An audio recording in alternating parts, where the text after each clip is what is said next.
এই কুকুরের বাচ্চা, বের হয়ে যা, না হলে আমি তোকে জুতো পেটা করব। যেই বোনটা আমায় নিজের থেকে বেশি ভালোবাসতো সেই আজকে আমার নামে এত বড় একটা অপবাদ দিল।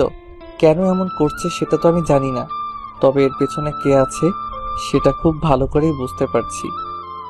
রাকিব, দাঁড়িয়ে দাঁড়িয়ে কি দেখছিস?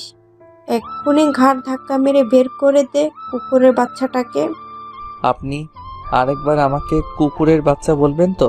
হ্যাঁ, আমিও ভুলে যাব আপনি আমার মামনি। আপনার সাহস হয় কি করে আমার বাবাকে কুকুর বলার? ভালো করেছে, একবার নয় 1000 বার বলবি। তুই একটা কুকুরের বাচ্চা, তোর বাপ একটা কুকুর।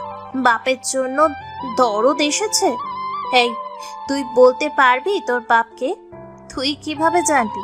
তোকে যেই মা জন্ম দিয়েছে সেও হয়তো জানে না। আম্মু নীলুর হাত ধরে রুমে নিয়ে গেলেন। যাওয়ার সময় বলে গেলেন, আমি যদি এই বাসা থেকে বের হয়ে না যাই তাহলে রুম থেকে 2টা লাশ বের হবে।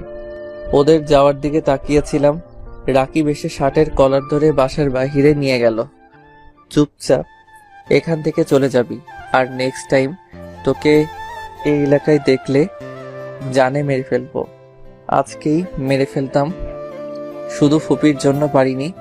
সকালে যখন নূরজাহান বেগম রান্না করছেন, ওনার ভাবি এসে বললেন নীলু ওড়না ফ্যানের সাথে পেঁচিয়ে আত্মহত্যার চেষ্টা করছে। শোনা মাত্র নূরজাহান বেগম দৌড়ে গিয়ে নীলুকে চেয়ার থেকে নামিয়ে গালে থাপ্পড় মেরে আত্মহত্যার কারণ জানতে চাইলে লক্ষ্য করে দেখলেন জামা কাপড় ছেঁড়া। কি করব আমি? আত্মহত্যা ছাড়া এই মুহূর্তে আমার আর কিচ্ছু করার নেই। তুমি ছেড়ে দাও আমাকে, আমি মরতে চাই। আমাকে মরতে দাও প্লিজ। কিন্তু কেন? তুই মরবি কেন?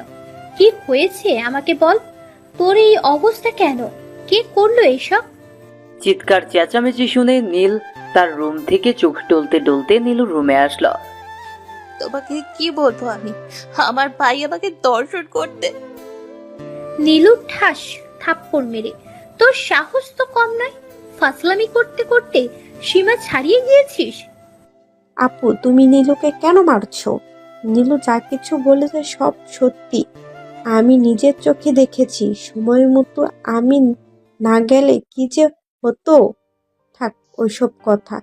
তুমি তো আর তোমার ছেলের নামে এইসব বিশ্বাস করবে না, তাহলে তোমাকে বলে কি হবে?